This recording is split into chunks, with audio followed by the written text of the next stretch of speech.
시청자 여러분 안녕하십니까? 목포 MBC의 자체 특집 토론 사회를 맡은 아나운서 임사랑입니다.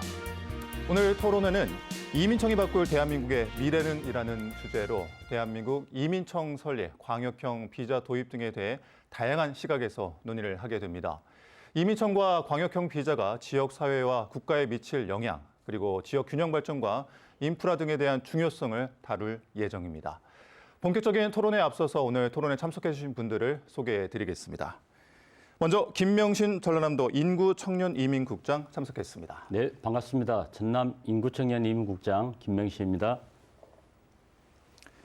유민희 이민정책연구원 부연구위원 자리했습니다. 네, 안녕하세요. 이민정책연구원 유민희입니다. 최철영 대구대학교 법학부 교수 함께했습니다.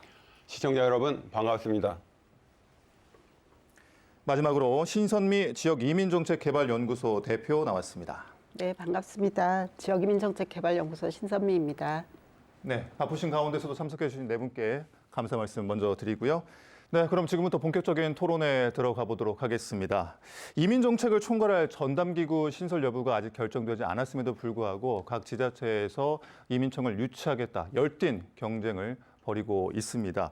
이런 이민 정책에 대한 관심이 증대된 이유가 어디 있는지 먼저 들어보도록 하겠는데요. 유민희 박사님부터 말씀해 주시겠습니까? 네, 일단 이민청이라는 게 진행자님이 말씀하신 대로 실체가 아직은 없습니다. 어떻게 설치를 할지, 어디에 설치를 할지에 대한 논의가 전혀 없음에도 불구하고 전남을 비롯한 다양한 광역 기초자치단체에서 이민청을 유치하겠다라는 경쟁을 하고 있는데요. 가장 큰 이유는 아무래도 지역의 인구 위기 문제 때문입니다. 지금 현재 전국에 224개의 기초자치단체가 있는데 이 중에 121곳이 소멸 위기 지역으로 분리가 되고 있습니다. 잘 아시다시피 저출산 고령사회 기본계획이 2006년에 세워졌는데요. 2006년에 설립되고 지금부터 4차까지 진행되는 동안 출산율이라는 게 뚜렷하게 개선된 성과를 보이지가 못했는데 인구를 구성하는 다양한 요소 중에 그나마 좀 성과가 있는 것이 바로 국제 이주 지표입니다. 출산율 그리고 고령화율 모두 이제 마이너스 지표임에도 불구하고 국제 이주 즉 이민자의 유입이라는 지표만이 긍정적인 성과를 보이고 있기 때문에 지역 인구 문제를 해결할 거의 유일한 대책이다라는 그 대안이 지자체에서는 많이 통용이 되고 있는 실정입니다. 특히 이런 소멸 위기 지역 중에서도 고위험군에 속하는 지자체가 한 57곳 정도가 되는데요. 이 57곳을 중심으로 생산 연령 인구가 지역을 떠나면서 지역 인프라들이 점차 무너지고 있다는 그런 것들을 실제로 체감을 하고 있습니다. 그래서 이런 인구 소멸에 대한 직접적인 얘기를 이제 체감하기 시작했는데 이민청을 유치하겠다라고 경쟁에 뛰어든다는 것 자체가 바로 이런 인구 소멸 위기라는 것을 반증하는 그런 현상이라고 볼 수가 있겠습니다. 그리고 이러한 것의 또 다른 그 유치 경쟁의 이유 중에 하나는 실제로 인천광역시에서 송도에 재외동포청을 설치를 하면서인데요. 재외동포청을 설치를 할 때 인천연구원에서 재외동포청의 설치 유발 효과를 좀 분석을 했을 때 생산 유발 효과가 한 960억 정도 그리고 취업 유발 효과가 한 1,100여 명 정도를 취업을 할 수 있다라는 수치를 내놓으면서 이러한 큰 정부기관의 설치라는 것이 지역 경제에도 긍정적인 영향을 미칠 수 있다라는 것, 이 두 가지가 이민청 유치의 커다란 배경이라고 볼 수가 있겠습니다. 네, 저출생 문제 또 지역 소멸 위기 문제에서 이런 이민 정책에 대한 각 지역의 관심이 증대되고 있다라고 좀 정리해 볼 수 있겠는데요. 신선미 대표님은 어떻게 생각하십니까? 특히 이 이민 정책에 관심을 갖게 된 그 촉발적 요인이 저는 2022년도에 인구 감소 지역 지원 특별법 제정과 또 지역 특화형 비자 법무부가 한 지역 특화형 비자 제도가 아닌가 싶습니다. 특히 이 지역 특화형 비자의 경우에는 인구 감소 지역에 외국인 그 인재와 또 외국 국적 동포를 장기 정착할 수 있도록 유도가 가능하기 때문에 지방자치단체가 더욱 관심을 갖고 있는 것 같고요. 현재 우리나라의 인구 감소 지역으로 지정된 곳이 전국의 89개 지역인데 이 중에 66곳이 지역 특화형 비자를 신청하고 있습니다.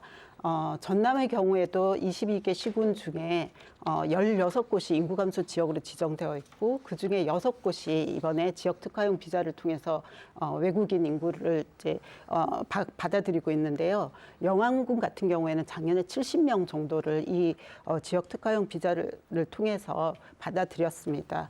그러니까 이런 부분이 아마 이제 지역의 인구 유입을 하는 것을 좀 체감하다 보니까 이 인구 증가의 기회로 활용할 수 있다라는 그 희망이 아마 이민 정책 수요 증가로 좀 이어지는 것 같습니다. 네. 지역 소멸 위기와 관련해서 지역의 필요성에 의한 그런 문제점을 해결하고자 더 적극적으로 해결하고자 나서다 보니까 지역이 이 이민 정책에 대한 관심을 늘릴 수밖에 없다 이런 얘기를 좀 해주셨는데 법적인 부분에서 우리 최철현 교수님께서도 하실 말씀이 있을 것 같은데요. 예, 여러분 아시다시피 올해 노벨 경제학상을 받은 데런 아제모글로라고 하는 분이 쓴 아주 유명한 책이 국가는 왜 실패하는가였거든요. 실패하는 국가와 성공하는 국가의 가장 큰 차이는 제도입니다. 얼마만큼 좋은 제도를 갖고 있느냐에 따라서 그 나라가 성공할 수도 있고 실패할 수도 있는 것과 마찬가지로 이민 사회를 우리가 지금 직면하고 있는데 이민 국가로 우리가 성공할 수 있는지 없는지는 우리가 어떤 제도를 갖고 있는가가 결국 이 승패를 가늠하게 되는 거죠. 그런데 좋은 제도를 위해서는 역시 그 제도를 운영하기 위한 이 중앙행정기관이 반드시 있어야 됩니다. 근데 우리 아직 마련돼 있지 않은 거예요. 또 뿐만 아니라 사실은 이 정책의 방향이나 또 그 이민자들에 대한 어떤 이 사회적인 어떤 이 공감대 이것도 아직도 많이 부족합니다. 이런 것들을 해나가기 위한 이 중앙행정기관은 반드시 필요하다. 그걸 통해서 지금 우리나라 이민 정책은 중앙행정기관이 없으니까 무려 19개나 되는 중앙행정기관하고 위원회들이 나눠서 하고 있습니다. 그러다 보니까 행정의 중복도 일어나고요. 어떤 부분에서는 또 사각지대도 있습니다. 어떤 분들은 외국인 이주자한테 우리 선주민인 우리 국민보다 더 잘해준다라고 하는 부분도 있지만 또 외국인 이주자들은 이거는 굉장히 힘들다고 하는 부분도 있어요. 결국은 행정의 효율성, 이민 관련 행정 효율성이 굉장히 떨어지는 거죠. 뿐만 아니라 또 우리나라에는 사실 우리는 선진국 되지 않습니까? 외국인 이주자들한테 해줄 수 있는 다양한 그 자원들이 있어요. 근데 그 자원들을 효율적으로 배분해서 그 성과를 높일 수 있는데 그게 또 안 되는 겁니다. 나눠져 있으니까. 그런 측면에서 보면 이민청이라고 하는 이 컨트롤 타워로서 중앙행정기관이 마련됨으로써 각 부처가 갖고 있는 이 자원들 또 이 정책 대상으로서 이민자들 또 우리 국민도 정책 대상입니다. 이 모두에게 우리 정부의 자원, 우리 국가의 자원 가장 효율적으로 배분하고 또 지원해서 우리 국가에 좀 더 기여할 수 있는 이민사회, 이민국가가 되도록 하기 위해서는 이민청이 꼭 필요하다 이런 생각입니다. 네, 각 지역에서 이민자들이 유입이 되고 또 필요한 상황이니까 그런 관심들이 모아져서 제도적인 기반을 어떻게 마련할 것인가, 종합적인 컨트롤 타워가 필요하다는 입장을 얘기를 해주신 것 같은데 실제로 전라남도 같은 경우에도 이민 정책 강화를 위해서 계속 정부에 요구를 하고 있는 입장이잖아요. 사실 이민청 유치를 위해서 전라남도뿐만 아니라 경기도, 충청 남북도, 경상 남북도 거의 모든 지자체가 뛰어들었다 해도 과언이 아닐 텐데 이렇게 전라남도 입장에서 정부에 계속 이민 정책 강화를 요구하는 배경은 어디에 있습니까, 국장님? 2014년도에 이미 우리 전라남도가 고령사회에 진입을 했습니다. 올해 10월까지 통계를 해보니까 27%가 됐어요. 그래서 2019년부터 지금까지 우리 인구 추이를 보니까 매년 1%씩 고령 인구가 늘어나고 있는 겁니다. 그런 대신에 반대로 우리 청년 인구는 계속 매년 0.3에서 한 0.5% 빠지더라고요. 그러다 보니까 지금 현재 청년 인구는 약 50만 명 정도, 28%를 차지하고 있고요. 생산 가능 인구는 약 116만 명으로서 63%입니다. 결국은 일할 사람이 없다는 것이 되거든요. 그런데 이름에도 불구하고 애국인의 등록 인구는 10월에 이제 5만 5천 명입니다. 우리 전체 인구의 3.1%를 차지하고 있고 또 계속해서 이게 증가를 하고 있습니다. 이게 뭔 의미냐면 5만 5천 명 중에 우리 지역의 노동 인력을 대체하는 인구가 52%를 차지합니다. 결국은 우리 산업의 전반에 걸쳐서 애국 인력들이 우리 경제력, 지역 경제력을 커버를 해주고 있는 거거든요. 따라서 우리 전남뿐만 아니라 우리 인구 감소 지역 89개 인구 감소 지역이 있는데요. 이 시군들이 모두 다 애국 인력 없이는 지역 산업, 특히 농업이라든지 또 제조업 이런 분야에 있어서 무너져 버리는 거예요. 지역 경제가 무너지게 되면은 곧 지역이 소멸된다는 뜻이거든요. 이런 차원에서 우리 도가 왜 이민청이 필요한지 앞에서 세 분의 패널님께서도 말씀을 해주셨는데요. 네. 이제는 애국 인력 없이는 우리 사회를 지역 경제를 지탱할 수 없다는 겁니다. 그래서 이민청이 왜 필요하냐? 국가 통역으로서 이민 정책을 활용하고 또 애국인의 유입을 시켜서 관리 체계를 개편하고 또 사회 통합을 통해서 또 애국인의 인프라를 강화를 통해서 우리 지역 사회에서 이분들이 애국인이지만 우리 도민이라는 서로 동등한 입장에서 저희들이 정책을 펴기 위해서는 반드시 이민청이 필요하다. 정부 제4차 애국인 기본 정책에서도 이민청이 필요하다라고 거기다 제시를 한 바 있어요. 근데 다만 올해 인구전략 저출생 고령사회위원회에서 인구전략 기획부를 신설하겠다고 발표를 했습니다. 국가에서 발표를 하면서 그 안에 그 내부에 이민국이나 과를 두어서 전체적인 컨트롤 타워를 두겠다고 이렇게 했는데 방금 최철령 교수님께서 말씀하셨다시피 이민 애국인 정책 관련해서 지금 19개 부처에서 나눠서 행정을 보고 있어요. 이러다 보니까 빠진 부분도 있고 제대로 된 컨트롤 타워가 안 되거든요. 그럼 이 컨트롤 타워를 하기 위해서 뭐가 필요하냐? 반드시 이민청이 필요하다는 겁니다. 아까도 두 분께서 이야기해 주셨지만 이민과 관련된 그 정책을 결정하고 또 정책을 내릴 수 있는 권한들이 다양한 부처에 19개 부처에 지금 나눠져 있다라는 상황이잖아요. 그러면 우리 유 박사님께서 그런 권한들이 어디에 어떻게 지금 나눠져 있는지 좀 구체적으로 설명을 좀 해주실 수 있을까요? 이민 정책에서 가장 중요한 유입 규모를 결정하고 어떤 사람을 어떻게 데려오느냐 이런 것을 결정하는 것은 명백히 이제 법무부의 소관 사무라고 볼 수 있습니다. 이거는 우리나라뿐만이 아니라 전 세계적으로 전반적인 인구 구성이나 자격을 논의하는 것이기 때문에 이건 이제 국가 사무라고 볼 수가 있는데 그런데 이게 우리나라에서도 특히 더 문제가 됐던 것은 저출산 고령화가 너무 심각하다는 것입니다. 아까 최 교수님께서 말씀하셨듯이 인구 문제를 이민으로 해결하겠다라는 거에 저는 전혀 동의를 하지 않지만 일부의 인구 구성 문제를 조금 보완할 수 있다는 차원에는 동의하고 있는데요. 그런 의미에서 지금 법무부도 지방자치단체들의 의견을 들어서 뭔가 이런 그 이민자를 들여오는 쿼터라든지 규모를 조절을 해야 한다라는 것을 좀 알고 있는 것 같습니다. 네. 그래서 일단은 중앙 지방 차원에서 이민자 규모를 결정하고 자격을 결정하고 이런 것들은 중앙에서 이제 처리를 해야 할 문제인데 문제는 이분들이 들어와서 뿌리를 내리고 살아가는 지역 곳은 바로 지역이라는 것입니다. 그래서 지방자치단체에서는 이분들에 대한 어떤 정착이라든지 통합 그리고 내국인 주민과의 융합이라든지 그리고 이분들 자녀들의 교육 이런 모든 것들을 이제 총괄적으로 담당해야 할 책임을 지게 되는데 결국에는 이게 내국인과 외국인 상관없이 주민으로서 지방자치단체가 해야 할 책임이라고 볼 수가 있겠습니다. 네. 그런데 이런 지방자치단체가 이런 업무를 수행하려고 할 때 가장 발목을 잡는 게 바로 이 중앙정부 단위에서 업무들이 다 약간 분절화되어 있다는 것인데요. 아마 이제 진행자님께서도 생각을 해보시면 우리나라에 들어와 있는 외국인 구성을 생각해 보시면 대체로 노동자들을 생각할 수 있을 거고요. 네. 그다음에 결혼 이민자, 그리고 동포, 그리고 그 외 이런 식으로 좀 크게 구분을 하실 수가 있을 겁니다.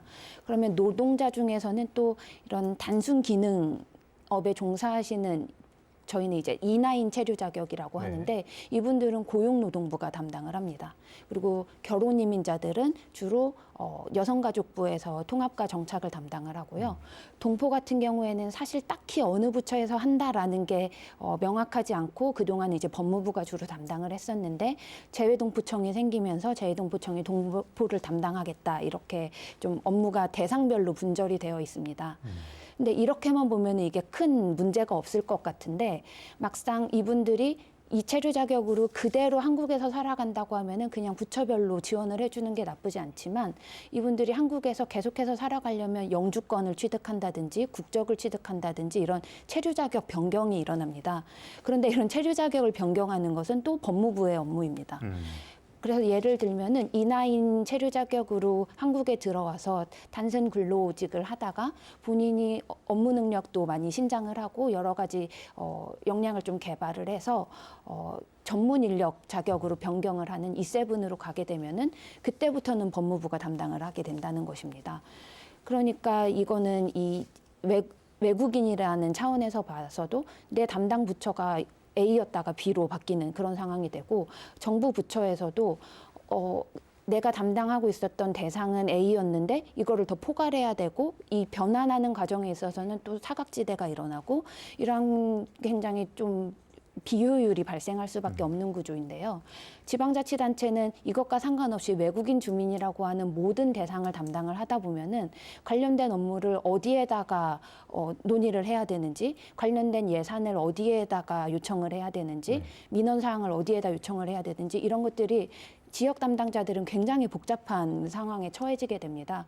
그런데 전남 같은 경우에는 지금 그 전담 부처가 생기면서 외국인 업무에 대한 전문성이 점차 높아지고 있지만 다른 지방자치단체는 그런 경우들이 굉장히 좀 드물거든요. 담당자 한 명이 외국인 전체를 담당해야 되고 이런 경우들이 많은데 그러면은 이 담당자는 정말 업무 과부하가 오고 이민 정책에 관련된 업무를 전문성을 가지고 하고 싶어도 어디에 어떻게 전문성을 의뢰를 해야 하고 교육을 받아야 할지조차 혼돈이 오는 상황이 되는 것이죠. 그래서 이런 정부 부처 간의 어떤 비효율 문제뿐만이 아니라 지방자치단체에서도 좀 더 효율적으로 효과적으로 이민정책을 수행하기 위해서는 관련된 어떤 부처 간의 분절이라든지 이런 것들이 선제적으로 해결이 돼야 되는 문제가 있습니다. 네. 한 사례를 통해서 말씀을 해주셨지만 제가 외국인으로 빙의를 해서 생각을 해봐도 E9이었다가 E7이었으면 난 어디로 가야 되는 거지? 어느 부서로 가서 내 업무를 처리해야 되는 거지? 굉장히 혼란스럽고 어려울 수 있겠다라는 생각이 듭니다. 전국 지자체 최초로 전라남도가 인구 청년 이민국을 만들었고 또 컨트롤 타워 역할을 지금 국장님께서 하고 계신데 이런 일 때문에 이런 이민 정책의 동향에 대해서 최근 나타난 그런 흐름들에 보면 어려움들이 좀 많이 있겠습니다. 실제로 업무를 해보시니까 어떻습니까? 또 다문화도 이제 저희 쪽으로 왔기 때문에 하고는 있지만은 계절 근로자는 또 저희들 농업정책과하고 또 친환경 쪽에서 수산 쪽에서 이렇게 담당을 하고 있어요. 다만 지사님께서 이런 모든 문제들을 좀 컨트롤 타워 역할을 하도록 하기 위해서 이제 인구 청년 이민국을 저희들이 만들어서 컨트롤 타워 역할을 하고 있습니다만 아직은 조금은 조직 체계가 좀 더 발전이 되어야 되고 조직화돼야 된다는 것은 저희들도 느끼고 있습니다. 그래서 내년부터 당장에 이제 광역형 비자를 법무부 쪽에서 수용을 해주셔서 어떻게 할 것인지를 하는 그런 부분들에 대해서는 상당히 법무부 정부에 감사하다는 말씀을 드리고요. 언제부터 우리 지방 이 행정이 비자까지 이렇게 업무를 맡게 될 줄은 솔직한 말씀으로 이 비자 업무가 국경의 사무인데 국경 사무를 지방자치단체에서 설계를 해야 된다. 그만큼 행정 수요가 발달이 됐고 또 지역에서 이 지역민들이 느끼는 이민 사회로 가야 한다라고 모든 주민들이 만나신 분마다 다 이야기를 하고 있습니다. 그래서 이 현장에서 느끼는 것하고 중앙부처에서 느끼는 이민 사회로 가는 부분, 그다음에 이 비자에 대한 부분들. 그래서 되도록이면 이제는 이렇게 사회가 이렇게 변하고 있기 때문에 이 비자 문제, 또 이민 정책 문제 이런 부분들을 우리 광역 지도지사에게 어느 정도의 권한을 위임할 필요가 있다라고 저희들은 계속해서 이 정부에다가 이야기를 하고 있다는 말씀을 드리고요. 그다음에 이제 이민 정책의 컨트롤 타워로서 우리 이민국을 만들어서 이렇게 하고는 있습니다만은 현재 각종의 법률들이 다 나눠져 있어요. 고용허가제는 애국인 고용법, 그다음에 다문화 가족은 다문화 가족 지원법이 있는데 저희들은 이걸 같이 지역 이민법을 좀 만들어서 전체적으로 컨트롤 타워를 할 수 있는 그런 법 체계가 먼저 되어야 되지 않겠냐고 생각을 하고 있거든요. 그래서 이런 부분들은 정부가 좀 발빠르게 좀 대응을 좀 해줬으면 하는 그런 부분이 좀 있습니다. 특히 이제 올해 제한외국인 채용 기본법이라든가 인구감도 지원 특별법에서도 어느 정도는 비자 발급을 이렇게 할 수 있도록 특별법에서 정해놓고는 있지만 그게 사실적으로 받아들이기가 힘들고요. 또 거기에서는 또 이민자, 외국인 근로자들이 왔을 때 사회 통합 부분을 어떻게 할 것이냐 이런 부분들도 실은 특례법에 들어가는 있습니다. 그러나 실질적인 권한은 우리에게 놀아 있는 게 없어요. 그러다 보니까 도 자체 예산이라든가 시군 자체 예산을 통해서 이분들의 인권 보호라든가 이런 부분들에서 교육을 하고 있거든요. 그다음에 계절 근로자 같은 경우도 농가들 이분들의 채용을 하고 있는 일을 하고 있는 농가들 대상으로 해서 외국인들을 어떻게 우리 도민으로서 받아들이는 그런 인식 개선이라든가 이런 부분들에서 꾸준하게 도에서 많은 예산을 들여 투입을 해서 지금 하고 있고요. 또 네. 이분들의 숙소라든가 이런 부분들도 도에서도 계속 하고 있습니다. 계속 그 이민청이 왜 필요한지, 왜 설립을 해야 되는지 그런 이야기들로 귀결이 되고 있습니다. 전라남도의 사례도 들어봤는데 우리 신선미 대표님도 좀 이쯤에서 말씀을 좀 해주시면 좋겠습니다. 전라남도 사례뿐만 아니라 다른 지역에서도 꾸준히 지역 이민 정책들을 개발하고 또 연구해 오셨으니까 그런 사례를 위주로 알고 계시는 부분에 있어서 지금 이민 정책 동향과 관련해서 어떤 어려움들이 있는지 좀 간략하게 좀 얘기 덧붙이실 수 있으십니까? 네, 저는 이 이민청 설립과 관련해서 아까 이제 유민희 박사님께서도 말씀하셨지만은 이것이 중앙 국가 사무이냐 지방 사무이냐 또 부처별로 이러한 업무들이 다 나누어져서 이것이 지방에서도 민원 제기하기에 어려움이 있다 이런 호소를 많이 했는데 네. 이 부분은 전적으로 전부 다 이제 행정과 관련된 부분에 좀 초점이 너무 맞춰져 있다라는 생각이 들고요. 지금 지역으로 봐서는 광역 단체들이 저마다 전담 조직을 앞다투어서 설치를 하고 있습니다. 네. 그래서 그전에는 다문화 가족 지원이라든가 또 외국인 노동자 지원 등 이렇게 대상별로 분절해 갖고 지역에서도 그렇게 행정 지원을 하거나 통합 지원을 했었는데 이제는 지방 자치단체들도 전담 조직을 만들고 있습니다. 그러면 아직 중앙 정부는 이 전담 조직을 만드는데 지금 오히려 뒤처져 있는 부분이 있습니다. 네. 그래서 지방의 이러한 희망, 이민 정책을 통해서 그래도 지역이 갖고 있는 지금의 문제를 좀 타개해 보려고 노력하는 지방의 요구를 조금이라도 중앙 정부가 좀 지원을 해주려면은 지금 이민 정책의 주무부서인 법무부 출입국 외국인 정책 본부 형태로는 사실상 그들을 뒷받침하기가 사실 되게 어려운 부분이 있기 때문에 저는 법무부가 좀 속히 이민청에 대한 구체적인 방안을 좀 제시해주고 지역의 이런 요구에 대해서 좀 합리적으로 지원해줄 수 있었으면 좋겠습니다. 네. 네. 지금 계속 각 지역에서 이민청 통합 컨트롤 타워의 필요성을 제기하고 법적, 제도적 정비가 필요하다 얘기를 하고 있는데 국장님께서도 정부에 계속 지금 주장하고 의견 그렇습니다. 개진하고 예, 하고 예. 있는데 네. 지금 전달이 잘 안 되는 것 같습니다. 왜 안 되는 것 같습니까? 전달이 안 되는 건 아니고요. 예. 지사님께서도 중앙정부라든지 또 중앙지방협력회 이런 것을 통해서 지금 계속해서 지방의 인구 감소, 그다음 지방 소멸에 대해서는 계속해서 말씀을 하고 계십니다. 예. 계시고 있는데 실질적으로 이제 저초생 고령사회위원회에서 인구전략기획부를 신설하겠다 해서 지금 현재 국민의힘에서 정부조직법 지금 개정안 발의를 해놨거든요. 네. 해놓은 상태에서 지금 현재 우리 도는 계속해서 그것도 좋지만은 필요한데 이 이민 사회로 가기 위한 기본적인 베이스를 깔기 위해서는 전체적으로 컨트롤 타워가 필요한데 그걸 인구전략기획부 내에 이민국 가지고는 어렵지 않냐 이렇게 지금 현실적으로 우리 조직 내에 있는 우리 국내에 있는 우리 직원들이라든가 또 외부에 있는 시골에 나가서 우리 농민들하고 이야기를 하더라도 이민증이 필요하다고 이야기를 하십니다. 이미 우리는 이민 사회로 가야 된다 이렇게 말씀을 하고 계시거든요. 그런데 아직 정부 쪽에서 조금 미지근하지 않냐 그런 생각이 좀 들어요. 그래서 지사님께서는 계속해서 이민증은 필요하다. 네. 이민 사회로 가야 된다. 이민 사회로 가기 위해서 제도적인 것들을 점차적으로 우리 도도 준비를 하고 있기 때문에 네. 정부에서도 이민증을 신설을 통해서 대한민국 전체적인 이민 사회에 나아갈 방향들을 어떻게 정할 것이냐 이런 것이 반드시 필요하다고 보고 있는 겁니다. 네. 지금 지속적으로 입장에 대해서 얘기를 하고 있지만 중앙부처와 또 지방 정부 간의 그런 현실적인 괴리는 분명해 보입니다. 그만큼 더 이민청이 왜 필요한지, 왜 이민청으로 가야 되는지 그 필요성에 대해서 이야기가 나올 수밖에 없는 상황입니다.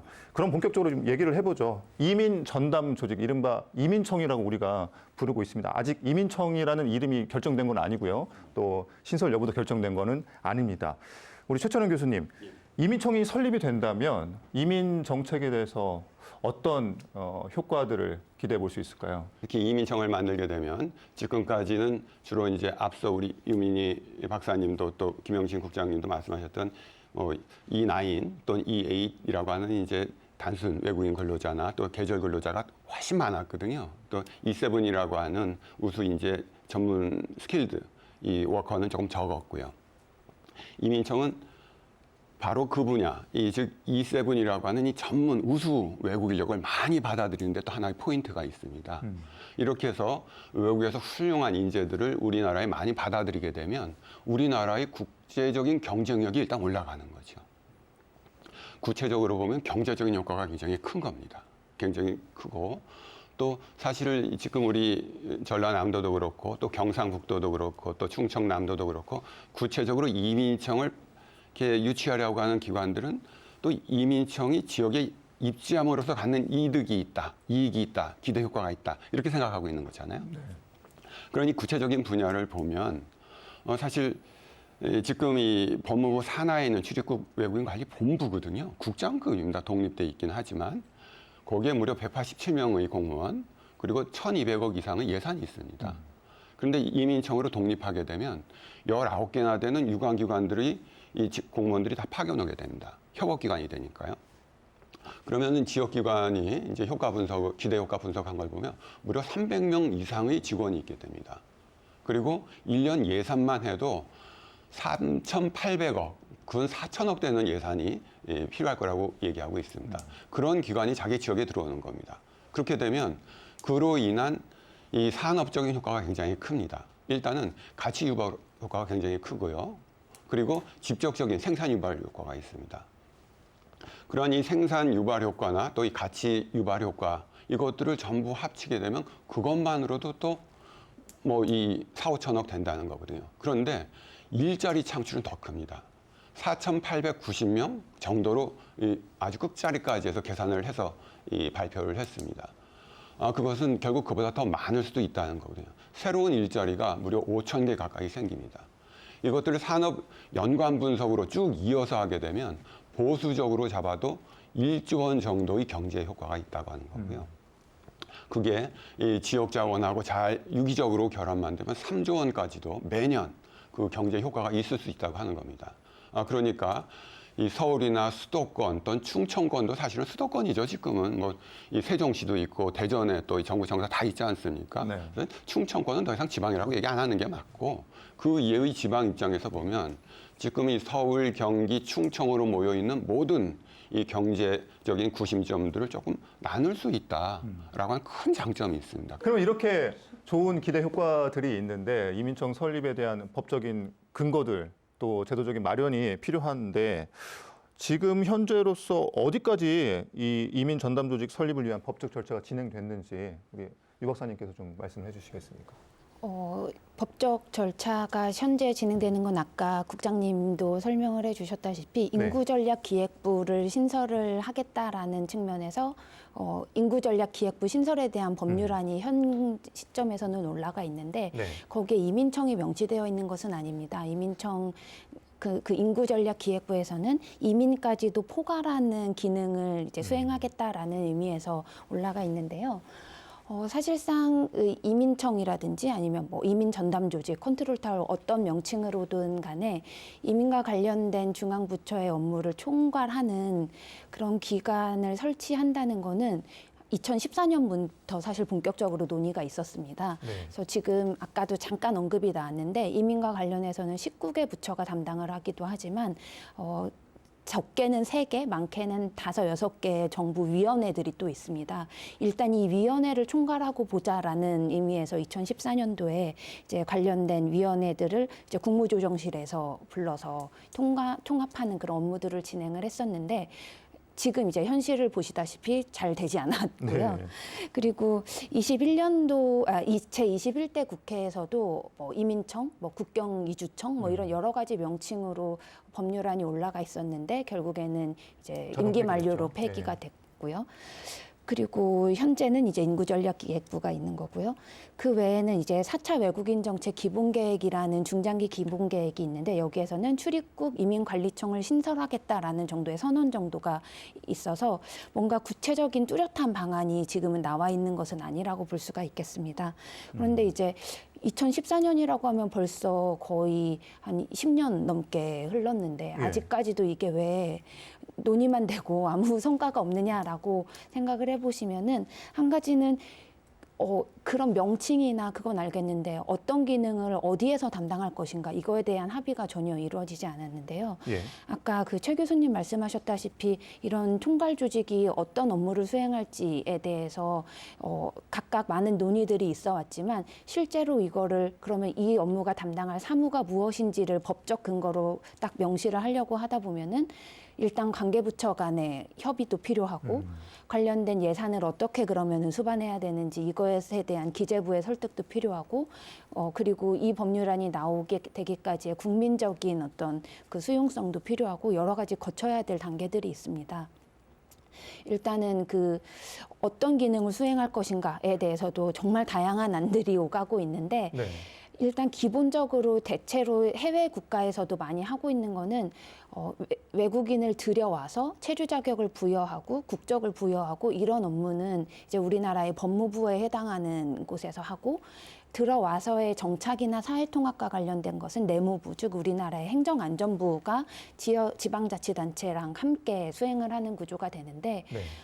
이것이 어떻게 보면 가장 이상적인 구조일 수도 있는데 그거는 이제 대부분의 선발 이민 국가들이 연방제 국가이기 때문에 이런 것들이 좀 가능한 현실이 있었습니다. 지금 우리나라의 현실로 보면은 이민 정책과 관련돼서 가장 전문성이 높다라고 볼 수 있는 기관은 결국에는 이제 법무부인데요. 네.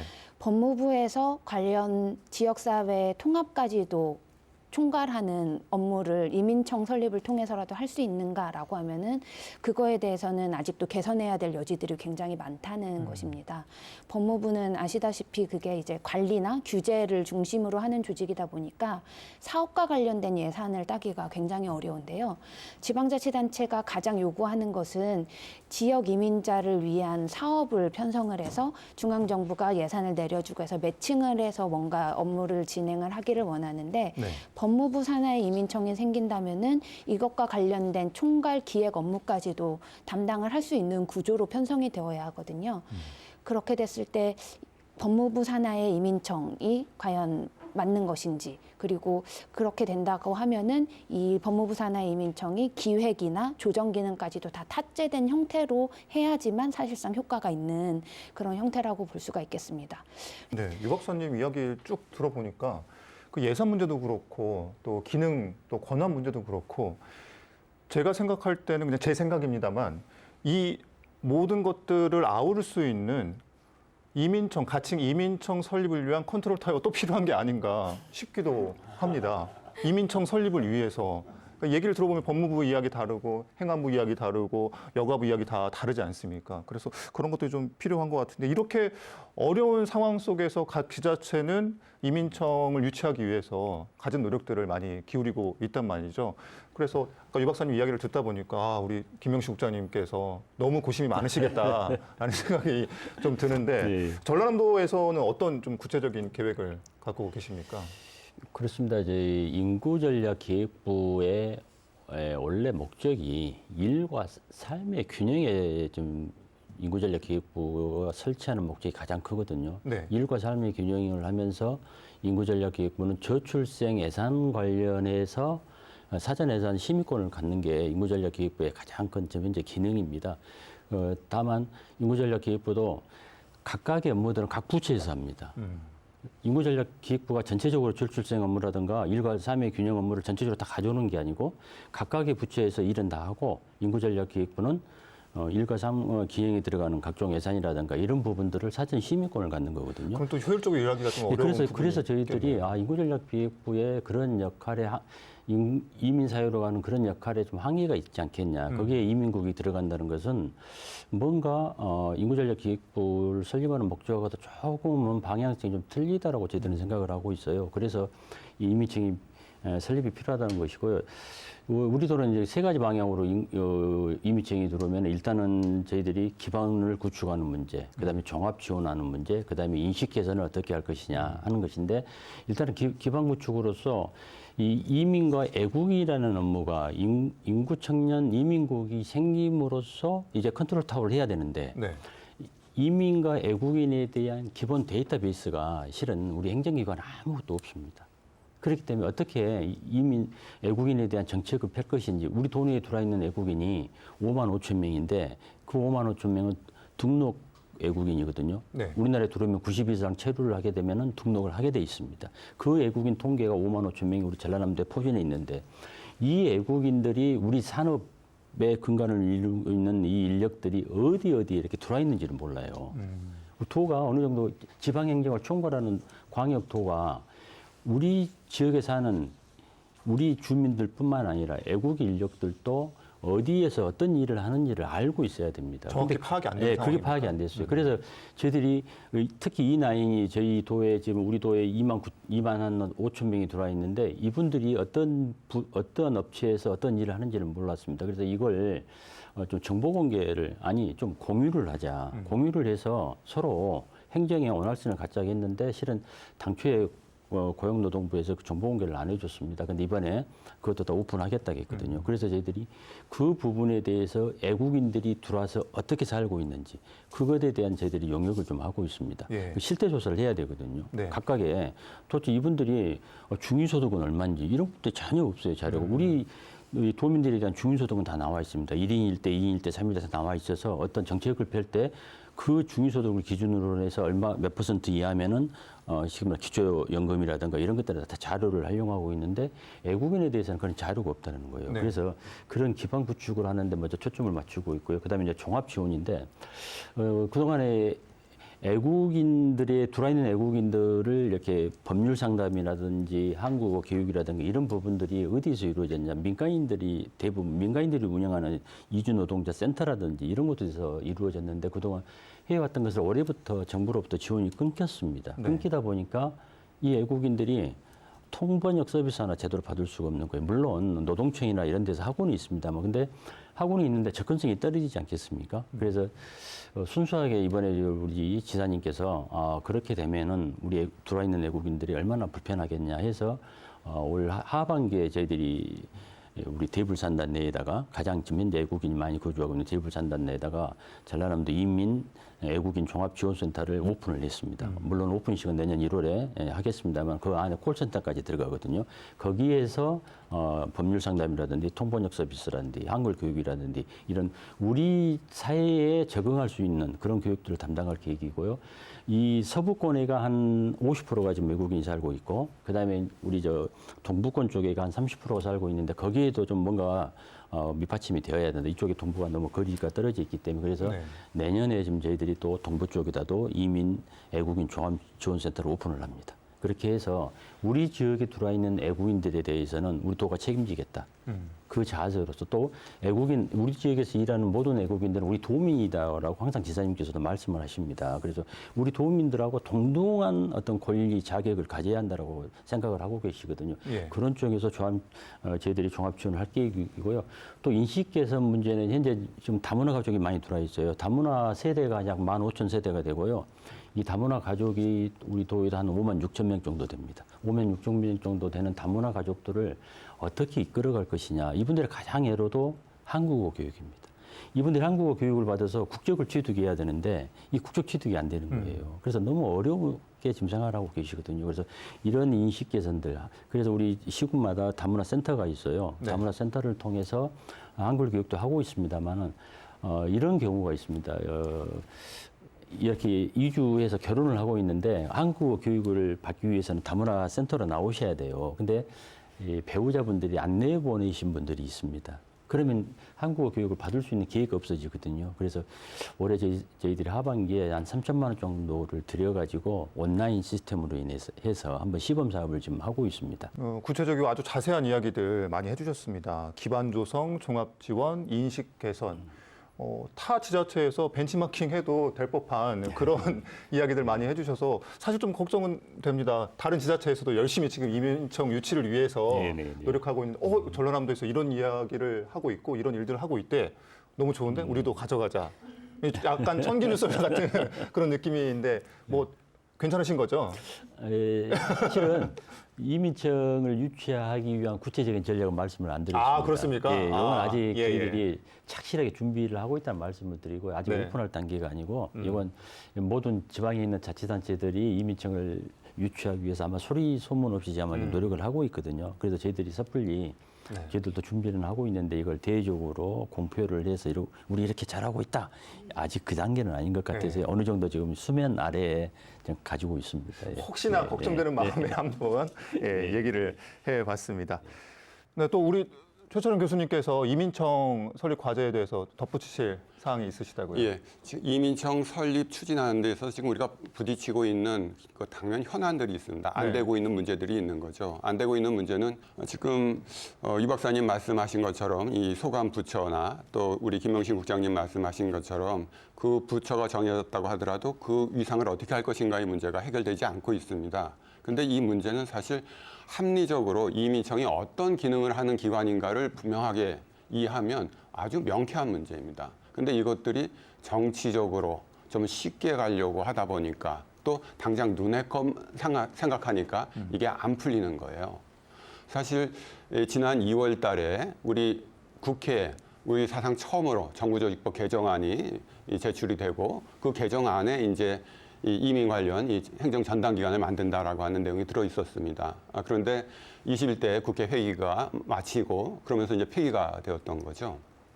그런데 그때 우리가 예정했던 출입국 이민관리청의 기능이 뭐였습니까? 그게 가장 합리적인 거였거든요. 결국은 그 이민의 기획부터 해서 또 출입국 관리라고 하는 것, 또 이 체류 관리, 그리고 이 다문화 통합 이런 전 과정을 가장 많이 하는 기관이 어느 기관인가요? 또 지금 19개의 기관이 나눠서 하고 있지만 주관 기관이 어느 기관인가요?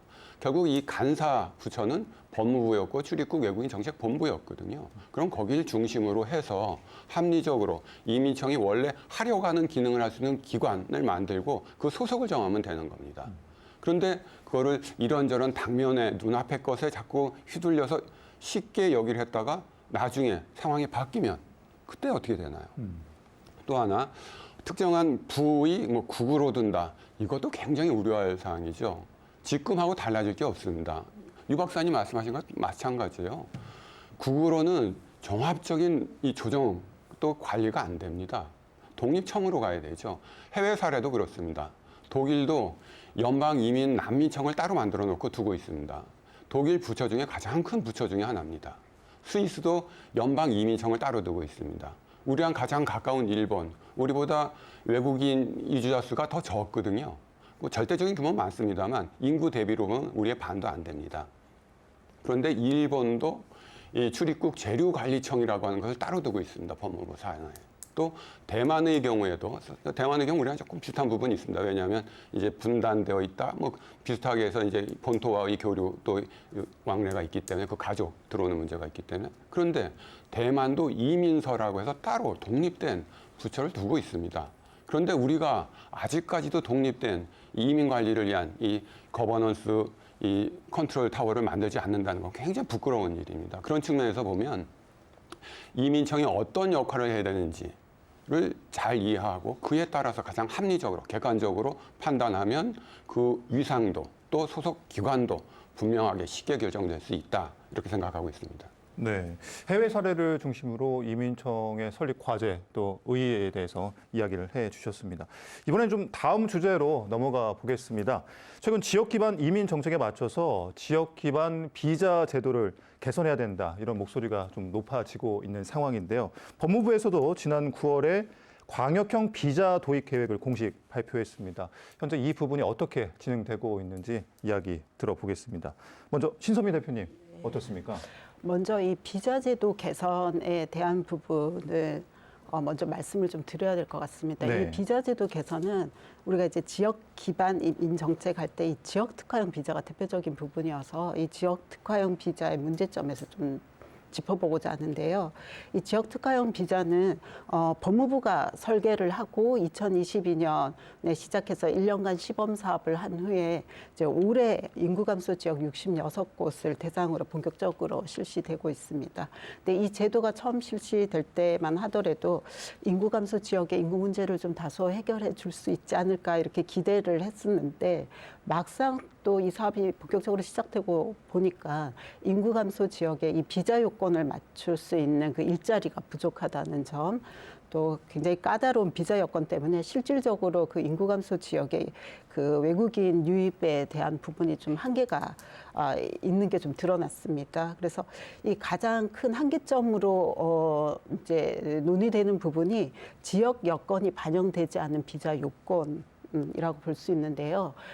예를 들어서 이제 한국어 능력을 3급 이상을 요하는데 실제로 업무 형태는 현장에 있는 그 현장에서의 외국인이 수행하고 있는 이 업무 형태는 한국어 능력을 또 그렇게 구사 능력이 그렇게 요구되지 않는 경우도 있다고 합니다. 근데 이제 비자 요건에는 한국어 3급 이상, 또 내년에는 4급 이상으로 좀 올리고 있고요. 그다음에 또 그 급여 부분이 지금 현재 1인당 국민 총소득 우리가 GNI라고 하는데 이게 전년도 GNI의 70% 이상을 계속 유지하는 것이 확인이 돼야 되는데요. 그러면 예를 들면은 작년에 그 GNI가 한 4,400만 원 정도이고 그래서 70%를 보면 한 3,080만 원, 그 월급으로 하면 한 257만 원 정도를 받을 수 있는 급여가 이 인구 감소 지역에 그런 일자리가 있어야 되는데 그런 일자리가 사실상 많지 않다라는 것과 또 이 외국인을 고용하는 이 업체에 한국인 고용자의 한 50% 정도에 한정해서만 채용을 할 수 있다. 이런 부분이 지역의 여건과 잘 맞지 않다라는 부분이고요. 그래서 지역의 현안을 가장 잘 아는 지방자치단체가 우리 지역에 오는 이민자들의 비자 발급 요건을 좀 설계할 필요가 있다라는 그 필요성이 제기가 돼서 올해 법무부가 그것을 수용해서 9월에 신출입국 이민 정책에 지역 여건을 반영한 광역형 비자 도입을 발표를 했습니다. 그래서 각 지역마다 이제 이를 기반으로 해갖고 지역의 산업별 수요 조사라든가 또 경제 구조 등을 참조를 해서 현재 이 광역형 비자를 설계 중에 있습니다. 이 지역 특화형 비자의 경우에는 현재 국내 체류하고 있는 외국인이 인구 감소 지역에 취업이나 창업을 하는 경우에 F2R로 그 체류 자격 변경 허가를 해주면서 장기 정착을 유도하는 제도인데요.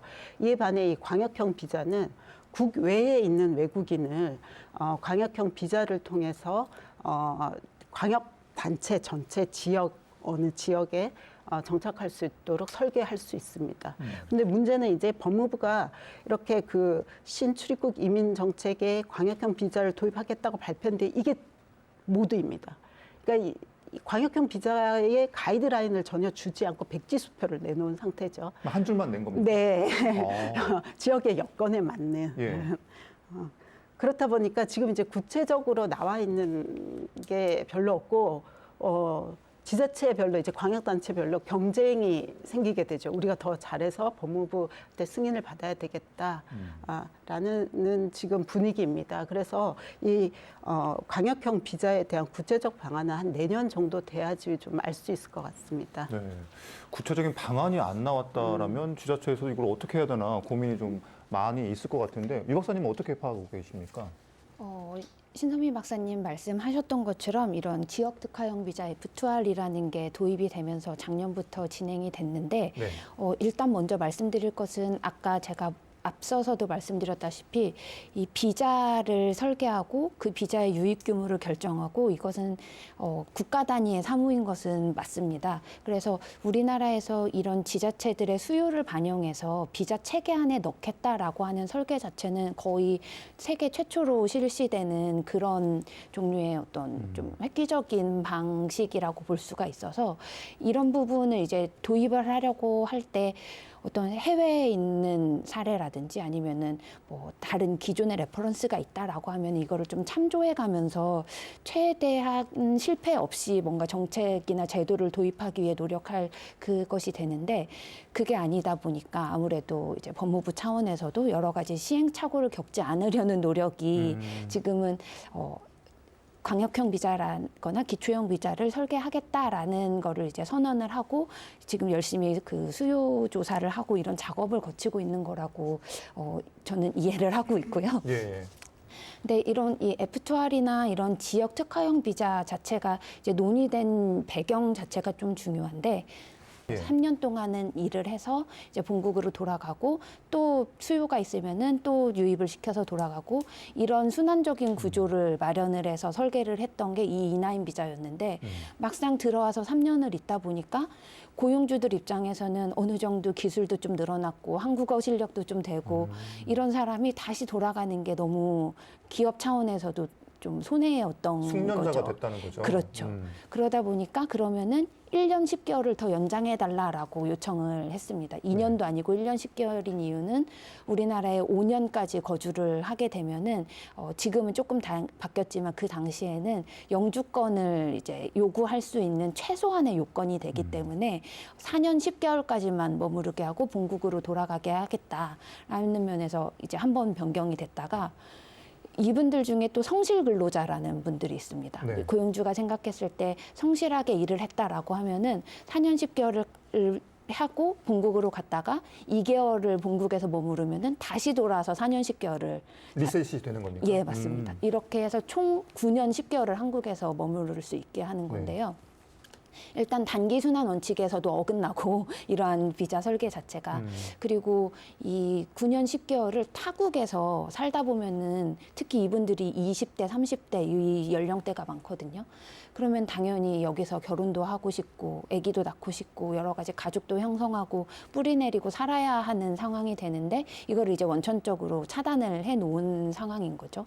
그러니까 이런 것들을 이제 고용노동부가 설계를 하고 있는데 고용노동부 입장에서는 내국인 일자리 침해라는 측면을 가장 중요하게 생각하기 때문에 이런 단기 수요에는 대응을 하되 우리나라에 정주화시키지는 않겠다라는 의지가 담겨 있는 그런 상황이라고 볼 수가 있습니다. 예. 그런데 이제 그 고용주 입장에서도 그렇고 지방자치단체 차원에서도 그렇고 그리고 우리나라에서 10년 가까이 사는 외국인 입장에서도 그렇고 이미 10년을 해외에서 살다 보면은 그 나라에 정주하고 싶고 계속해서 그 나라에 살고 싶어 하는 욕구가 당연히 형성이 되기 때문에 이분들을 그럼 좀 더 정주형으로 머무를 수 있게 할 만한 체계를 만들어야겠다라고 했던 게 이제 이 F2R까지 온 이 상황이 됐겠는데요. 네네. 이 F2라는 비자는 거주 비자라는 뜻인데 예. F2라는 비자가 중요한 게 아니라 F2를 취득하면은 나중에 F5라고 하는 영주권을 취득할 수 있게 되는 이 선결 조건이 되기 때문에 이 네. F2 비자가 중요한데요. 이 F2R 비자는 해당 특히 인구 소멸 지자체에 5년을 거주하는 것을 조건으로 해서 이제 이 F2 비자를 주겠다라는 건데요. 그 E7 비자나 이전 노동 비자에서 그런데 말씀하셨던 것처럼 이 요건들이 굉장히 까다롭습니다. 그러니까 아까 그 F2 비자를 하면은 아까 257만 원이 필요하다라고 했는데 제가 2023년 외국인 소득이 있는 외국인들의 그 통계를 조사를 해봤더니 한 225만 원 정도가 평균 소득이었거든요. 예. 근데 이거는 이제 정말 저숙련 노동자들을 다 포함한 금액이기 때문에 당연히 이 GNI의 70%를 채우기가 상당히 어렵게 되고 그리고 지자체에서 이분들을 찾아서 추천을 해줘야 되는데 아까 그 김 국장님이 말씀하셨던 것처럼 지자체에서는 이런 욕구를 가진 외국인이 어디에서 어떻게 근무를 하고 있고 이분들이 F2를 신청할 만한 의견 표명을 어떻게 해야 되는지 이런 것들을 마련하기도 굉장히 어려운 여건이라는 거죠. 그러다 보니까 24년에 이제 66개 지자체에 3,291명을 주겠다라고 했는데 24년 7월 기준으로 실제로 지자체에서 지천한 인원이 한 1,287명밖에 안 되는 그래서 원래 목표치를 거의 반도 채우지 못하고 있는 그런 실정이라고 볼 수가 있겠습니다. 예. 그런 의미에서 나온 게 이제 또 광역형 비자로 이게 또 연결이 되는 게 F2R 비자를 했는데 뭔가 요건도 너무 까다롭고 기존의 비자 체계 내에서는 이거를 해결하기가 어렵다. 그러니까 뭔가 좀 더 또 다른 지자체 그 수요를 반영할 수 있는 비자 체계를 만들어 보자라고 하는 게 이제 광역형 비자입니다. 근데 이제 말씀하셨던 것처럼 아직 그 세부 요건이나 이런 것들이 정해지지는 않고 좀 더 지자체 의견도 많이 듣고 그리고 관련된 어떤 부작용을 최소화할 수 있는 방안을 찾아보는 노력이 지금 진행이 되고 있는데 지자체에서는 워낙 이 부분이 시급하다 보니까 네. 빨리 이것과 관련된 제도적인 법적인 개정을 요구를 하고 있어서 지금 법무부 차원에서는 일단 법 개정을 통하지 않고도 할 수 있는 방안으로서 훈령 개정을 네. 먼저 하겠다라는 게 방침이고, 내년도에는 아까 김 국장님도 요구하셨는데 뭐 지역 이민 특별법과 같은 그 법률안을 좀 만들어서 지자체 차원에서 이민 정책을 수행할 수 있는 어떤 그 구체적인 제도적 기반 이런 것들을 마련하기 위해서 노력을 하고 있는 상황이라고 볼 수가 있겠습니다. 네, 방대한 이야기들을 많이 해주셨는데 결국 중요한 건 지역의 실수요에 적합한 그런 비자 제도 개선이 필요하다라는 이야기로 정리가 될 수 있을 것 같습니다. 실제로 이제 지자체에서 일하고 계시니까 국장님께서 이런 제도 개선의 전체적인 틀에서는 좀 공감을 많이 하시는 편일 것 같아요. 근데 유 박사님도 말씀해 주셨지만 네네. 기대와 우려가 지금 교차하고 있는 그런 형국 아니겠습니까? 네. 어떻게 보고 계십니까? 네. 실질적으로 우리 김영록 지사님께서 제 기억에 아마 작년 3월인 것 같아요. 중앙지방협력회의에서 시도지사에게 비자를 설계하고 발급할 수 있는 권한까지 이렇게 우리 지사님께서 요구를 하셨었습니다. 설계 권한과 네, 발급 권한. 발급 권한까지도 이렇게 발급도 시도지사가 해야 발빠르게 시도에서 필요한 인력들을 가지고 들어올 수 있지 않겠느냐 했는데 현재까지는 법무부 쪽에서는 설계 정도까지는 우리 광역 시도지사한테 아마 주는 것으로 이렇게 훈령을 만들고 있는 것 같은데요. 그 부분에 있어서 앞서 두 분의 패널들께서도 말씀해 주셨는데 우리 도가 가장 필요한 지금 지역 특화비자 F2R인데 지금 현재 올해 저희들이 약 425명 정도 코트를 받아가지고 활용을 하고 있습니다. 그분들이 좀 우수한 인재들이거든요. 그래서 그 특화 비자를 받게 되면 5년간 지역에서 거주를 할 수가 있어요. 그다음에 가족 초청이 다 가능합니다. 가족 초청이 가능하다는 것은 그 가족이 초청이 와서 우리 지역사회에서 취업을 할 수가 있습니다. 취업을 하게 되면 안정적인 가정생활을 영위할 수 있지 않겠습니까? 그래서 이런 부분에 있어서 지역 특화 비자는 F2R이 무지하게 중요하고요. 그다음에 E7 포락에서 E7에서 포로 이제 이렇게 전환되는 건데 지역의 우수 성실 근로자들을 네. 어느 정도의 일정한 자격 요건이 되면 도지사 추천을 받아서 E7 포로 전환을 할 수가 있습니다. 근데 그것도 올해 저희들이 한 300여 명 정도 우리가 코트를 받아서 활용을 하고 있거든요. 근데 이게 더 많은 코트를 받아야 되는데 제가 전에 말씀을 드렸습니다만 우리 제조업체, 산업체에 어떤 외국인들이 근로를 하고 있는지 그런 어떤 데이터가 없기 때문에 이분들을 활용할 수가 없어요. 예. 그분들을 활용하면은 정말로 좋은 우수한 자원인데 이분들을 도지사 추천만 하면은 가점 30여 명가를 더 받을 수가 있거든요. 그래서 쉽게 E7 포로 바꿀 수가 있습니다. 근데 이게 지금까지 저희들이 못했던 거예요. 또 하나 문제는 이제 이 비자 문제가 이렇게 뒤틀리다 보니까 우리 시군의 인력들이 이 비자에 대해서 알지를 못합니다. 네. 물론 저희 도청에서 근무하는 우리 직원들도 이제서 비자 업무에 대해서 열심히 노력을 하고 있고 이 전문가들을 찾아다니면서 실력을 양성을 하고 있거든요. 그런데 지금 현재 시군에서 지역 특화 비자는 법무부 장관이 공고를 아마 12월인가 낼 거예요. 그래서 시군에서 신청을 해야 되는데 우리 도도 6개의 군만 참여를 했어요. 참여가 22개 시군인데. 예. 이제 거기에 이제 인구 감소 지역인 16개의 군만 해당이 됩니다. 네네네. 근데 절반도 안 되는 시군에서 했다는 것은 그만큼 시군에서 그 지역 특화 비자에 대해서 모르고 있고 또 시군이 우리 지역에 있는 산업체에 어떤 외국인이 와서 근무한지를 몰라요. 그렇기 때문에 저희들이 외국인 근로 실태도 새로이 조사를 해서 데이터를 만들겠다는 거거든요. 그래서 이 광역형 비자를 도입하는 것에 대해서는 우리 지금 현재 우리 도뿐만 아니라 다른 타시도 전북이라든가 경북 이런 데서도 지금 그 지자체에 맞는 네. 지금 현재 우리의 조건에 맞는 어떤 비자를 가져오는 게 우리한테 유리할 것인가 이런 부분들을 상당히 좀 연구를 하고 있고 저희들도 우리 전남연구원에 비자 관련 박사도 한 분 채용을 했어요. 그래서 그분들하고 좀 현재 협력을 해서 우리 지역의 지역 산업 여건에 맞는 이런 비자. 그다음에 또 하나는 우리 지역에 지금 현재 유학생이 한 5천 명 됩니다. 외국 유학생. 근데 이 유학생들을 어떻게 활용할 것이냐. 제가 알기로는 이 유학생들이 6% 정도만 남고 나머지는 다 본국으로 가는 걸로 알고 있거든요. 우리 지역에서 배운 그런 인프라들을 저희들이 다시 송출해버리고 있는 거예요.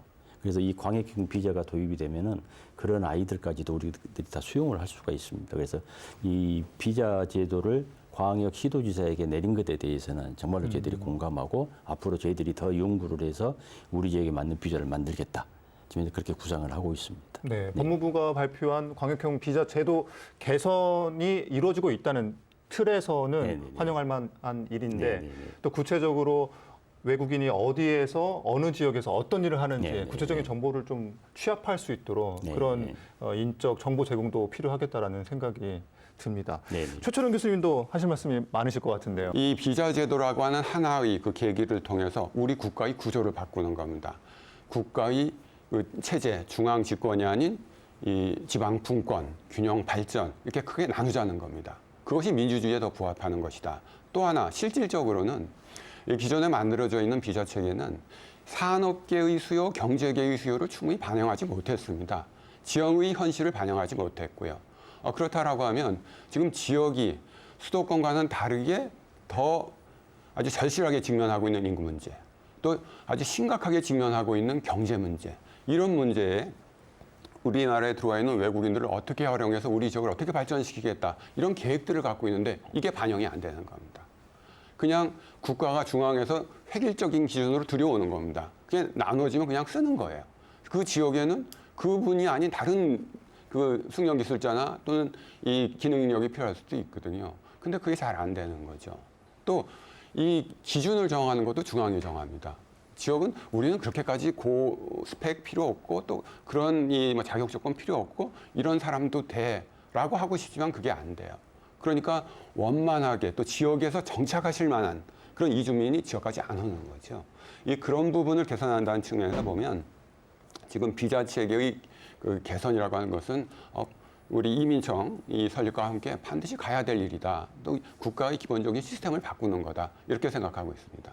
네, 국가적인 시스템을 바꿔줘야 된다. 지방 정부로 비자 권한을 이양을 해줘야 된다. 이런 말씀들을 해주셨는데 신선미 대표님도 덧붙이실 말씀이 있으실 것 같습니다. 이 광역형 비자가 저는 이 지역의 인구 감소라든가 지역 소멸을 극복하기 위한 이 정책 수단으로서 이게 대안이 되려면은 저는 지역에 필요한 이민자를 지역에 필요하고 또 수용 가능한 이민자를 추천하는 추천 체계를 이 광역형 비자 설계에 포함을 해야 될 것 같고요.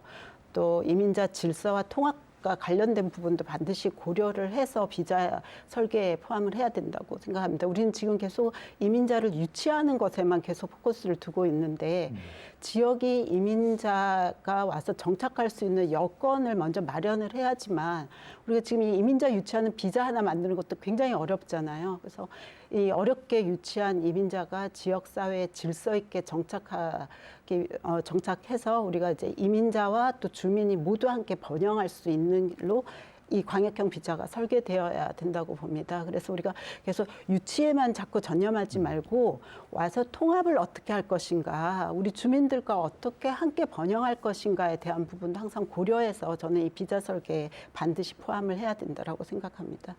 네, 대표님 말씀을 들어보니까 지역 여건, 실정을 반영한 지역 비자 정책이 필요하다라는 측면과 또 아울러서 노동자라는 측면을 넘어서서 함께 더불어 살 수 있는 주민이다라는 것이 더 중요하다라는 말씀까지 해주셨습니다. 큰 틀에서 보면 지역 여건과 지역 특성에 맞는 지역 비자 제도 개선이 필요하다라는 것을 다 공감하시는 것 같아요.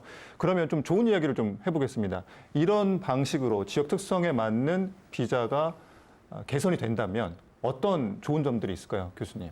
예, 지금 지역의 여건이나 특성을 말씀하셨는데 구체적으로 지역 특성과 여건이라고 하는 건 뭘까요? 이 광주 같은 경우에는 이 자동차, 기아 자동차를 이용해서 자동차 관련 굉장히 커져 있죠. 또 이 경상도, 또 경북 같은 경우는 2차 전지라든지 바이오나 또 로봇, 또 반도체 이쪽을 많이 키우고 있습니다. 자, 이때 이런 분야에서 일할 수 있는 외국인 근로자가 필요한 거예요. 왜냐하면 우리 인구가 줄고 청년들이 서울로 올라가 버렸기 때문에. 또 사실은 아직 고도의 숙련 우수 인재는 아니지만 또 이 그 미들 스킬을 가지고 있는 그런 인력들이 필요한데 우리 이 대한민국의 청년들은 이제 안 오는 거죠. 근데 이 전라남도도 그렇고 경상북도도 그렇고 대기업은 없지만 그래도 이 중소 중견기업들은 많단 말이에요. 또 소재나 부품이나 장비 또 제조 이렇게 진짜로 현장에서 일할 인력은 필요하고 그 부분을 채워야 되는데 지금 이 전남도 같은 경우는 자동차와 관련된 외국의 우수한 인재, 외국에서 관련 대학에서 학사를 했거나 석사를 했거나 박사를 한 친구를 받고 싶다. 또 그 현장에서 일할 수 있는 그 외국에서 그 뭐 자동차 관련 그런 업계에서 일한 그 기술자, 숙련자들을 데려오고 싶다. 그것들이 반영될 여지가 없는 거죠. 이 경상북도도 역시 마찬가지입니다. 이 2차 전지라든지 바이오나 로봇, 뭐 반도체 관련해서 그 분야가 잘 비록 우리보다 경제적인 이 리워드가 적어서 그 나라에서는 매력이 없지만 우리나라 정도 또 우리 지역에서 하고 있는 정도의 급여나 생활 조건이면 오려고 하는 사람들이 있어요. 그리고 그 지역이 그런 산업과 관심이 있기 때문에 자매 결혼도 많이 맺었습니다. 네. 그러니까 해외 도시하고 자매 결혼 맺고 거기하고 협업을 하고 거기 인재들을 데려오고 우리가 또 가고 그런 걸 해야 되는데 그게 안 되는 거예요. 왜냐하면 우리가 직접 비자를 위한 이민 계획이나 또 선별의 기준이나 또 정착했을 때 우리가 뭘 지원해 줄지 이 부분을 지역이 할 수 없거든요. 그러니까 그런 부분에 있어서 광역형 비자가 되면 지역에서 우리는 자동차 관련해서 뭐 인도의 어느 대학이 또 뭐 전라남도가 어느 지역이랑 자매 결혼을 했는지 모르지만 그 도시와 그 도시에 있는 어느 대학과 해서 그 대학에서 우수한 인재 키우면 또 그 키우는 과정에서 우리 한국어도 배우게 하고 그러고서 우리가 데려오겠다. 몇 명 규모다. 그리고 대충 어느 정도 수준이면 된다. 이런 것들은 지역에 할 수 있어야 되는 거죠. 물론 발급 권한은 중앙이 갖고 있어야 된다. 발급은 맨 마지막 단계거든요. 우리나라로 들어오라고 하는 비자라고 하는 것 자체가 입국의 뭐 일단 예비적인 허가거든요. 물론 들어와서 출입국 관리 과정에서 다시 리젝이 될 수는 있지만 그래서 대충은 이제 들어오는 거니까 그거는 국가가 국가의 뭐 이 국가 안보라든지 또 사회 질서라든지 또 이제 전염병 예방 등을 통한 이제 이 주민 복리라든지 이런 차원에서 국가가 마지막에 걸러야 될 부분이니까 그거는 지방에서 가져올 수 없습니다. 하지만 그 이전 단계는 지방에서 다 할 수 있어야 된다. 그런 권한도 지금 없다. 뭐 이렇기 때문에 광역 비자가 이루어지면 그런 측면에서 우리 지역에 필요한 각각의 지역이 갖고 있는 특성화 분야, 또 잘하고 있는 산업 분야, 또 뭐 농어촌도 있고요. 이런 분야에 있어서 꼭 필요한 인력을 지역이 필요한 만큼 외국인들을 우리 유입시켜서 또 우리 지역 문화에 맞게 정착시켜서 그분들이 우리의 이웃으로 같이 웃고 즐기고 우리나라의 발전을 위해서 기여할 수 있는 공동체의 일원으로 살 수 있도록 만들 수 있다는 겁니다. 그래서 이 광역비자 같은 것들을 많은 그런 기대 효과가 있을 수 있다. 그렇게 생각하고 있습니다. 네, 교수님께서 기대 효과와 더불어서 보완해야 될 것들도 덧붙여서 말씀해 주신 것 같은데 신선미 대표님은 광역형 비자 제도 어떤 것들을 좀 보완하면 좋을까요? 저는 이 광역형 비자의 방향성에 대해서 좀 말씀을 드리고 싶은데요. 네. 지금 우리나라 비자 체계는 그 마치 마리오네트 인형 아시죠? 그 줄인형처럼 손과 발을 이렇게 줄로 다 묶어서 아주 촘촘하게 관리하는 형태입니다. 네, 그럼에도 불구하고 지금 체류 외국인 260만 명 중에 40만 명이 불법 체류 상태에 있습니다. 그래서 법무부가 너무 통제 중심의 이민 정책을 시행하다 보니까 이 비자 발급 요건이 너무 까다롭습니다. 그래서 오히려 산업 현장에서는 외국인 노동자를 고용할 때 굉장히 좀 유연하게 대응하기가 어려운 부분이 있는 것 같습니다. 그래서 저는 이 광역형 비자가 일단 광역형 비자는 이 광역 자치단체를 지역을 제한하는 비자입니다. 그래서 먼저 지역이 이미 제한이 됐기 때문에 그 다음에 그 지역으로 들어오는 이민자는 지역 사정에 맞춰서 좀 그 비자 발급 요건을 좀 완화하는 게 저는 이 광역형 비자를 설계하는 그 취지에 맞다라고 생각이 들고요. 네. 두 번째는 아까 최 교수님께서 권한 이양 말씀하셨는데 저는 지금 현재 그 오롯이 법무부 장관이 이민자들의 질서 유지와 통합에 대한 그 책임을 오로지 법무부 장관이 책임을 지고 있는데 오히려 이거를 지방자치단체장과 책임을 분담하는 방향으로 가야 된다. 다시 말해서 광역형 비자를 설계를 하고 이거를 법무부와 함께 협의를 할 때 지역의 현안을 좀 해결할 수 있는 방향으로 좀 보다 유연하게 좀 비자 설계를 할 수 있도록 해주고 그 외에 지역사회에 발생하는 비자 문제, 예를 질서 문제라든가 사회통합 문제는 지역 광역단체장이 좀 무겁게 책임을 질 수 있는 방향으로 나가야 된다라고 생각이 됩니다. 네. 권한이 있으면 책임도 따르는 거겠죠. 예.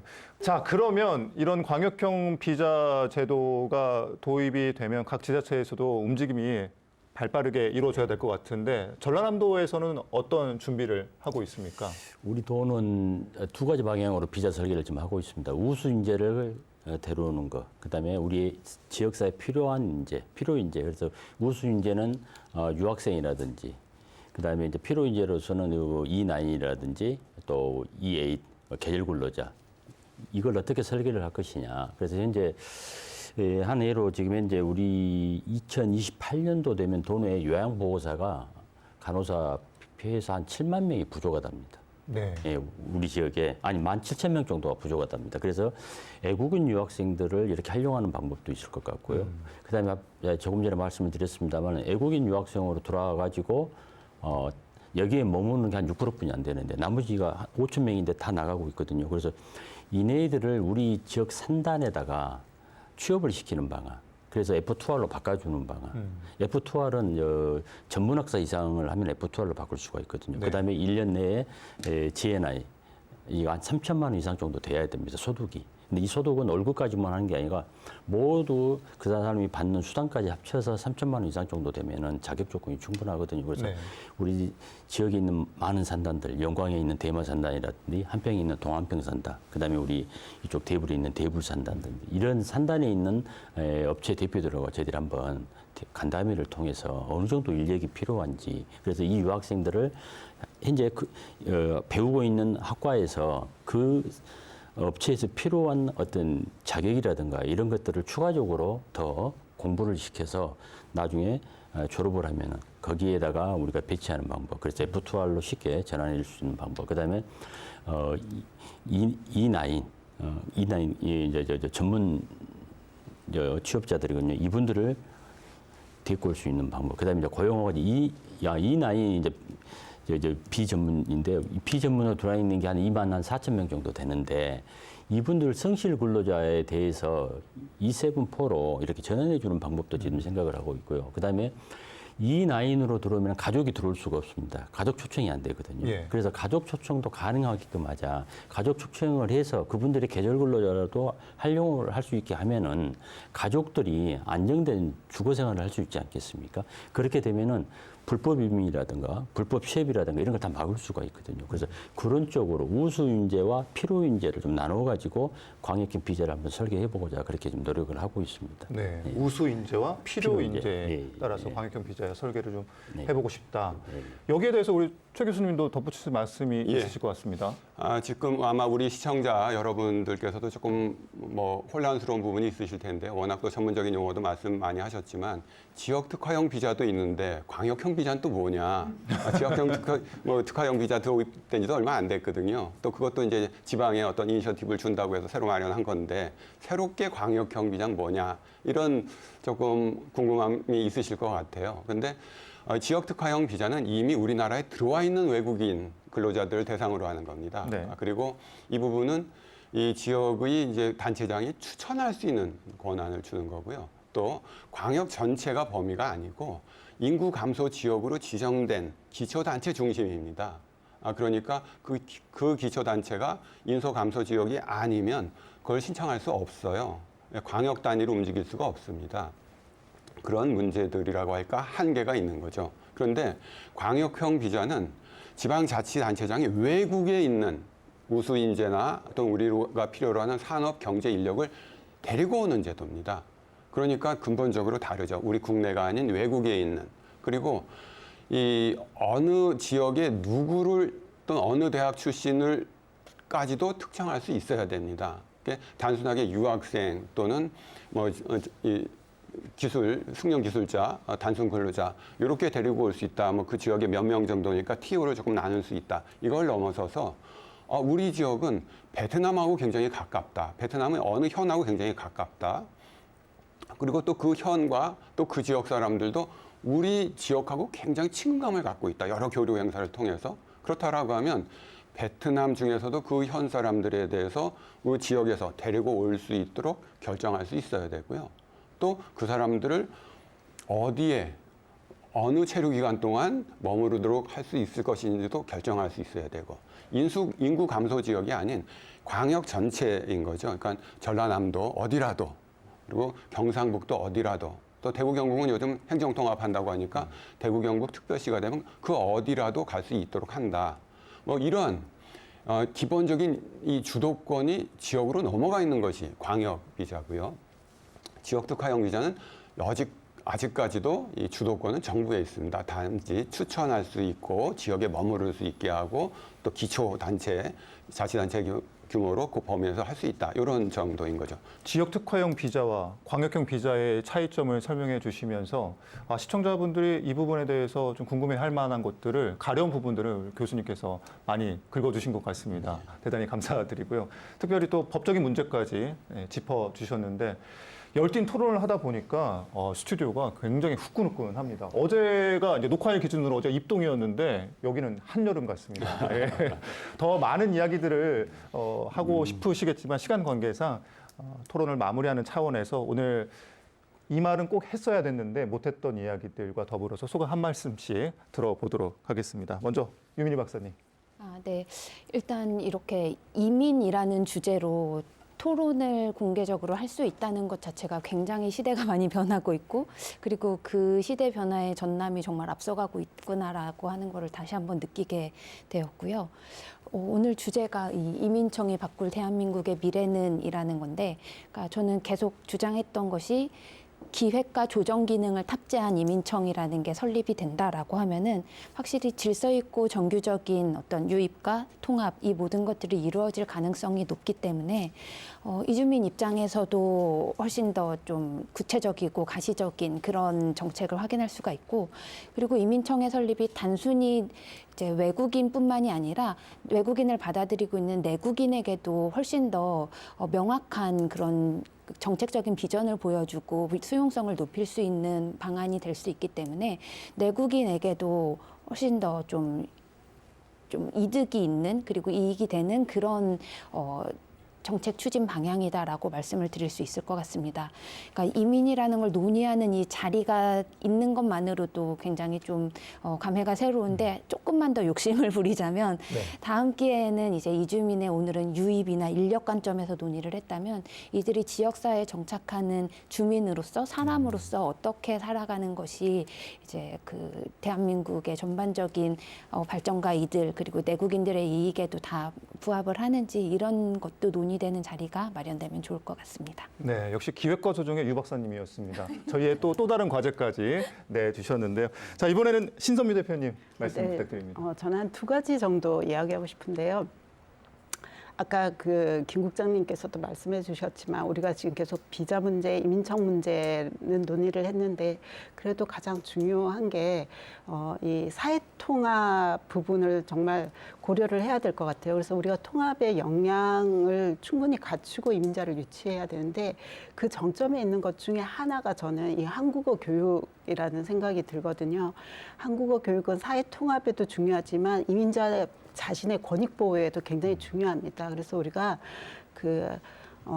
특히 그 외국인 노동자들 경우에는 일하느라고 한국어 교육을 제대로 못 받고 있는 실정인데 이 광역형 비자를 설계를 하거나 이럴 때도 고용주 분께서 이 노동자들의 한국어 교육을 좀 지속할 수 있도록 환경을 조성해주고 또 광역자치단체장은 그러한 것이 좀 유지될 수 있도록 관리하는 체계도 좀 만들어야 된다는 부분이랑요.